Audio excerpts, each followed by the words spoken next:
El pueblo de Dios. Vamos a ver los 10 mandamientos. Y mi pregunta es, ¿qué hace un pueblo un pueblo?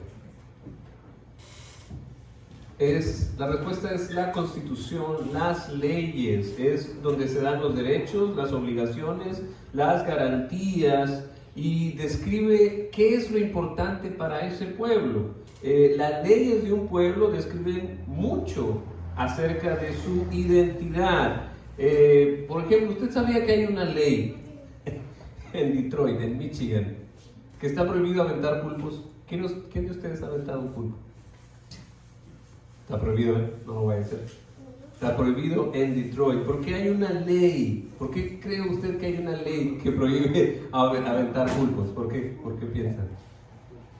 Porque la gente avienta pulpos, ¿pero por qué? Fíjese que en los años 50 había un equipo de hockey y entonces alguien empezó a aventar tentáculos de pulpo a la cancha como por suerte, y entonces el equipo ganó el campeonato. Y entonces ahora todos estaban aventando pulpos para que ganara otra vez. Tanto que hasta tuvieron que hacer esta ley para prohibir que la gente aventara pulpos. Por allá del año del 52, de 1952. Hay otra ley, por ejemplo. ¿Alguien de aquí ve la tele? Casi nadie, ¿verdad? Fíjese que si usted viviera en Inglaterra y quiere comprar una tele, tiene que comprar un permiso. No puede comprar una tele si no compra un permiso o una licencia para tener televisión. ¿Por qué? Bueno, la ley se hizo porque allá no hay comerciales, entonces la misma gente paga para el sostenimiento del entretenimiento de los canales de la BBC de Londres. Entonces uno tiene que pagar su licencia allá en Inglaterra. Bueno, el punto es que las leyes tienen una razón de ser y dicen mucho acerca del pueblo. Para el pueblo de Dios, las leyes llegaron a través de Moisés. ¿Se acuerda de Moisés? Este niño que fue rescatado por la princesa de Egipto y luego creció y luego liberó a su pueblo de Egipto con grandes maravillas, con las plagas. Ahí aprendimos de la Pascua, y aprendimos después que cuando salieron de ahí el Señor abrió el mar rojo y salieron de ahí todos los hebreos, todos los israelitas, ¿verdad? Y después llegó la ley que los fundamenta como un pueblo, como una nación, la nación de Israel. ¿Y qué era lo que decía esa ley? Y lo que tenemos, la base de eso es lo que se le llama el Decálogo o los 10 mandamientos. Esos llegaron a través de Moisés. Dios le habló a la gente a través de Moisés. Tenemos que ponerlo también en contexto. Nosotros ahorita estamos bajo la gracia y el Señor Jesucristo nos ayuda a entender las Escrituras. Mire lo que dijo en Mateo 22, dice 34. Entonces los fariseos, oyendo que había hecho callar a los saduceos, se juntaron a una, y uno de ellos, intérprete de la ley, le preguntó para tentarle, diciendo: Maestro, ¿cuál es el gran mandamiento en la ley? Jesús le dijo: amarás al Señor tu Dios con todo tu corazón, con toda tu alma y con toda tu mente. Este es el primero y grande mandamiento, y el segundo es semejante: amarás a tu prójimo como a ti mismo. De estos dos mandamientos dependen toda la ley y los profetas. Entonces Jesús nos está ayudando a interpretar correctamente la ley, y la intención de Dios es el amor. El trasfondo de la ley de Dios, lo que quiere comunicar es amor. Nuestro Dios es trino, vive como Padre, Hijo y Espíritu Santo eternamente. Entonces Él sabe lo que es la comunión, las relaciones de apoyo, de solidaridad, de compañerismo, porque Él es uno y nos comparte sus reglas para poder vivir en comunión. para verdaderamente ser su pueblo, un pueblo que refleja este amor de unidad que tenemos. Entonces, si meditamos en los 10 mandamientos, vamos a ver que esas reglas son para mantenernos unidos, principalmente con Dios, pero también el uno con el otro. Estas leyes siguen enseñándonos cómo Dios quiere que nos comportemos hoy en día, cómo cuidar nuestra vida y nuestro corazón. Y los primeros 4 mandamientos tratan sobre la comunión con Dios. O sea, la pregunta es, ¿cómo amamos a Dios? ¿Cómo podemos amar a Dios? Y los primeros 4 mandamientos nos enseñan de esto. Dice, Dios habló y dio a conocer estos mandamientos. Yo soy el Señor tu Dios. Yo te saqué de Egipto, del país donde eras esclavo. No tengas otros dioses además de mí. No tengas dioses ajenos delante de mí. Haciendo el mismo análisis de la ley de los pulpos. ¿Por qué estaba esa ley? Ahora, ¿por qué está esta ley aquí? ¿Por qué creen que necesitamos esa ley de no tener otros dioses aparte del Señor nuestro Dios? Porque los israelitas tenían otros dioses. Y el mismo principio se aplica para nosotros. No podemos tener otro Dios. No podemos hacer otro Dios. El único Dios que debemos de tener, pues es el Señor. Entonces, llámese el dinero, el poder, el placer, el fútbol, cualquier otro ídolo no debe de haber. Tenemos que darle honor solamente a Dios, porque aún nosotros nos podemos convertir en ídolos y ser egoístas, decir yo soy, en vez de decir el Señor es. Entonces tenemos que tener cuidado. El primer mandamiento es eso. El único Dios que merece la alabanza es el Señor. El segundo dice, no te hagas ningún ídolo, ni nada que guarde semejanza con lo que hay arriba en el cielo, ni con lo que hay abajo en la tierra, ni con lo que hay en las aguas debajo de la tierra. No te inclines delante de ellos, ni los adores. Yo, el Señor, tu Dios, soy un Dios celoso. Dios quiere también darse a conocer. Qué feo es que alguien tome crédito de algo, ¿no? O sea, que tú trabajes todo y que alguien se quede con el crédito de que hizo. Entonces eso no le gusta a Dios. Dios es celoso. Y por eso dice, no te hagas imagen. Esta ley está porque realmente no podemos representar a Dios. ¿Cómo usted piensa que es Dios? ¿Cómo lo podría hacer si le pedimos a un niño, hazme una imagen de Dios? ¿Qué va a pintar? ¿Qué va a pintar?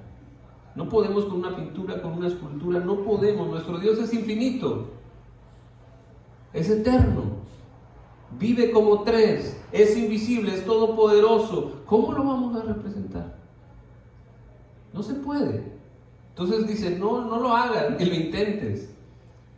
Y da 3 órdenes. No lo hagas, no los adores, no los sirvas. Ya vimos que no hay que hacernos ídolos aparte de Él. Y a veces hasta podemos hacer ídolos en la iglesia. Del cantante, del pastor, del líder. No hay ídolos. El único es Dios.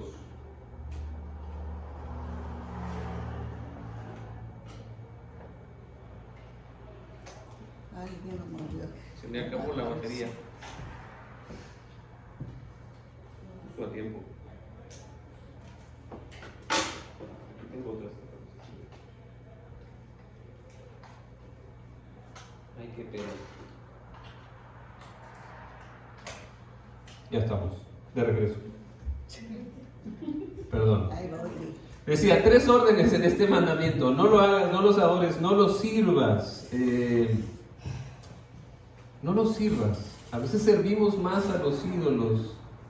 Más bien, no debemos de servir a los ídolos. El único que debemos de servir es a Dios. ¿Qué significa servir a Dios? Servir a Dios es servir sus propósitos, sus órdenes, sus deseos. Trabajar para Dios, trabajar para sus propósitos. ¿Cuáles son los propósitos de Dios? la reconciliación, la paz, el amor verdadero, dar a conocer su reino, compartir nuestra fe, dar esperanza. Ese es el trabajo que debemos de hacer para Dios, de servir a Dios. El número 3 es: no uses el nombre del Señor tu Dios en falso. Yo, el Señor, no tendré por inocente a quien se atreva a usar mi nombre en falso, en vano, por así decirlo. ¿A qué se refiere eso? ¿Por qué está esta ley? Porque uno dice, es que te lo juro por Dios. Por Dios. Entonces, el nombre de Dios es santo. Entonces, no tienes por qué tú estar usándolo. El nombre de Dios es para romper cadenas del mal. El nombre de Jesús es poderoso. Entonces está prohibido usarlo a la ligera, no tener respeto por el poder que hay en el nombre de Dios, mucho menos hablar en el nombre de Dios, porque Dios va a juzgar cada palabra que decimos. Mejor, en vez de jurar, decir sí. Es lo que dice Jesús, que tu sí sea sí y tu no, no. Entonces, no hay que usar el nombre de Dios a la ligera. Y el número 4 es: acuérdate del sábado, del día de reposo, para consagrarlo. Trabaja 6 días y haz en ellos todo lo que tengas que hacer. Pero el séptimo día es un día de reposo para honrar al Señor tu Dios. No hagas en ese día ningún trabajo, ni tampoco tu hijo, ni tu hija, ni tu esclavo, ni tu esclava, ni tus animales, ni tampoco los extranjeros que vivan en tus ciudades. Acuérdate que en 6 días hizo el Señor los cielos y la tierra, el mar y todo lo que hay en ellos, y descansó al séptimo día. Por eso el Señor bendijo y consagró el día de reposo. ¿Por qué está esta ley? ¿Por qué piensa usted que Dios puso esta ley? ¿Por qué? Porque el pueblo de Dios no paraba de trabajar, tal vez no porque quisiera, porque eran esclavos. Estaba acostumbrado a trabajar y a trabajar y a trabajar. Y Dios no nos creó para solamente trabajar y trabajar y trabajar. A veces nuestra ambición nos lleva a olvidarnos de Dios, de que hay un Dios que hizo los cielos y la tierra y que tenemos que honrarlo, tomar una pausa. Nuestra vida no se trata solamente de producir, sino de tener una relación con Dios. Por eso tenemos un día de reposo. Descansa. Y que descansen todos a los que tengas a cargo. Dedícate a descansar, a acordarte de Dios. No todo en la vida es trabajar, también hay que disfrutar las cosas. Hay que disfrutar las cosas que Dios nos da. Cuando Dios creó los cielos y la tierra, ¿qué dijo? Cada día decía algo. ¿Esto es qué? Esto es bueno. Esto es bueno. Hay que hacer una pausa, darle gracias a Dios y disfrutar lo que Dios nos da. Entonces tenemos que recordar esto, que tenemos un Dios, hacer una pausa para honrarlo, para considerarlo en tu vida, para que tu vida esté sana, para que tu espíritu esté sano, tu mente esté sana, tu cuerpo esté sano. Tienes que descansar, tomar esas pausas. De hecho, en el área psicológica, cuando uno toma pausa, es bueno, porque cambias de perspectiva, descansas y haces mejor tu trabajo cuando pausas que cuando no pausas, que cuando no trabajas. Entonces, no solo por eso, pero Dios sabe por qué nos pone estas reglas. Entonces, los 4 primeros mandamientos son para cómo relacionarnos con Dios, cómo amar a Dios, y ahora cómo amar a los demás, cómo tener comunión con los demás. Pasamos del plano vertical al plano horizontal. Tenemos mandamientos de cómo debemos de llevarnos entre nosotros. Primero dice el número 5, honra a tu padre y a tu madre para que tus días se alarguen en la tierra que Jehová tu Dios te da. ¿Por qué está este mandamiento? Porque se nos olvida qué hicieron nuestros padres a veces. Si tuvimos nuestros padres en nuestra infancia. Los padres están primero en la lista de los mandamientos porque les debemos honra.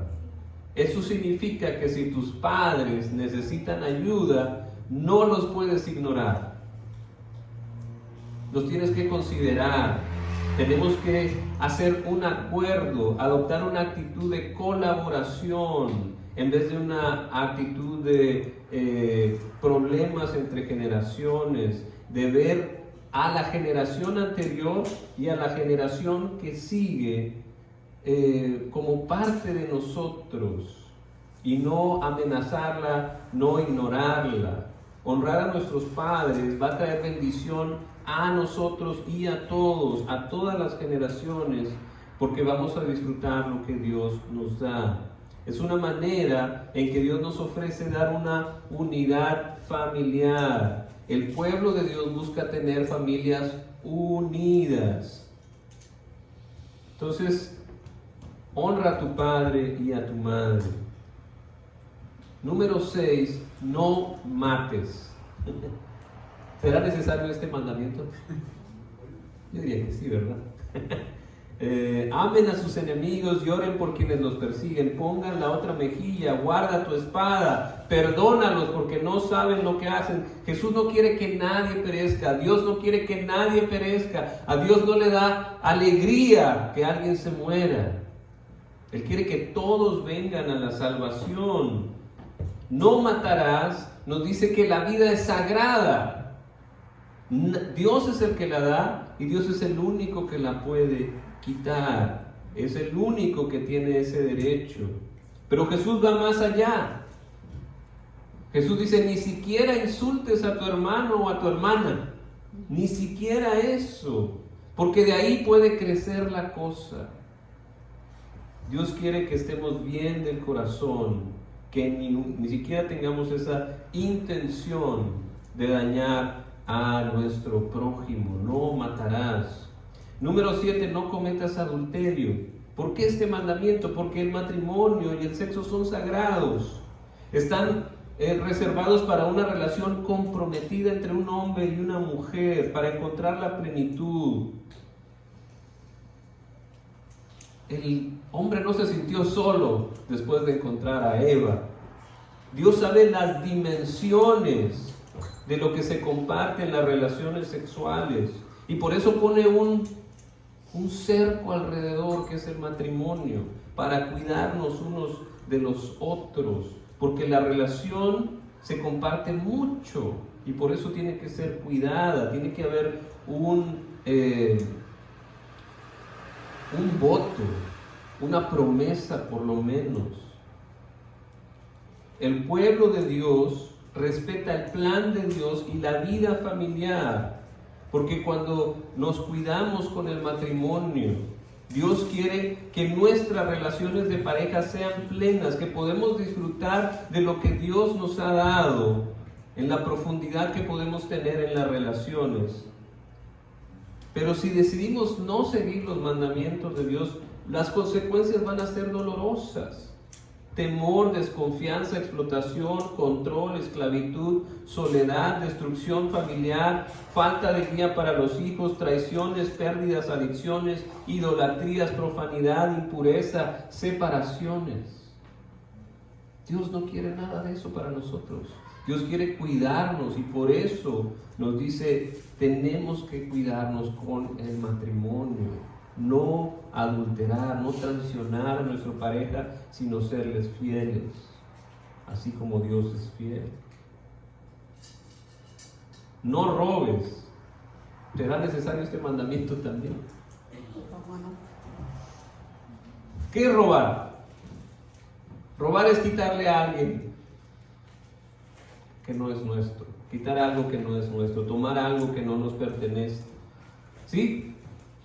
Está sencillo, ¿no? Ahora lea el Salmo 24, versículo 1, y se va a dar cuenta de algo muy interesante.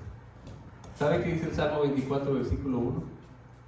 Del Señor es la tierra y todo cuanto hay en ella, el mundo y cuantos le habitan. La Biblia es clara. ¿A quién le pertenece todo? A Dios. Entonces el pueblo de Dios tiene que verse a sí mismo como un administrador, como un mayordomo de lo que Dios le ha dado, no como propietario. Dios es el verdadero dueño de todo y no se lo queda, sino que lo comparte. Lo que Dios quiere es que respetemos la propiedad de otros y compartamos como Él comparte. Cuán importante es compartir en la unidad del pueblo de Dios. Nosotros tenemos que ser buenos administradores de lo que Dios nos da. Dos más. El número 9, no des falso testimonio contra tu prójimo. Los anteriores habían sido muy obvios, pero estos dos últimos no están tan claros. ¿Qué es eso de dar falso testimonio? Es mentir. Y eso afecta la unidad del pueblo de Dios. Dios no quiere que haya mentiras entre nosotros. Dios no quiere falsos testimonios. Eso afecta la unidad si no tenemos integridad. Dios quiere que nos comportemos bien. Eso es lo que me encanta de Dios. Dios nos hizo a su imagen y semejanza y nos dio capacidades creativas sorprendentes. Nos ha dado muchísimo poder. En la lengua tenemos mucho poder. Nuestra capacidad de hablar, de comunicarnos, de pensar, puede ser capaz de hacer maravillas o grandes horrores. Puede quitarte la libertad, puede destruir reputaciones, puede hasta causar guerras, puede quitar la autoestima, lastimar profundamente el corazón. Por eso dice Santiago, cuidado, la lengua es un fuego. La lengua es un fuego, pero también puede ser un instrumento de vida, de salud, de medicina. Por medio de nuestras palabras podemos afirmarnos unos a otros. Oye, qué bueno que estás trabajando duro. Oye, qué bueno que estás cuidando a tu familia. Te admiro mucho, admiro tu fidelidad, tu valor. Te amo, hermano, en el Señor. Te perdono. No estás solo. Nuestra lengua puede sanar, puede dar vida en vez de dar muerte. Puedes decir la verdad y ayudar a la justicia. Puedes dar un testimonio verdadero, representar al reino de Dios. Puedes comunicar las buenas noticias de Jesús. Eso es lo que debemos de hacer como pueblo de Dios. Usar nuestra lengua para dar vida, no para mentir, no para dar falso testimonio.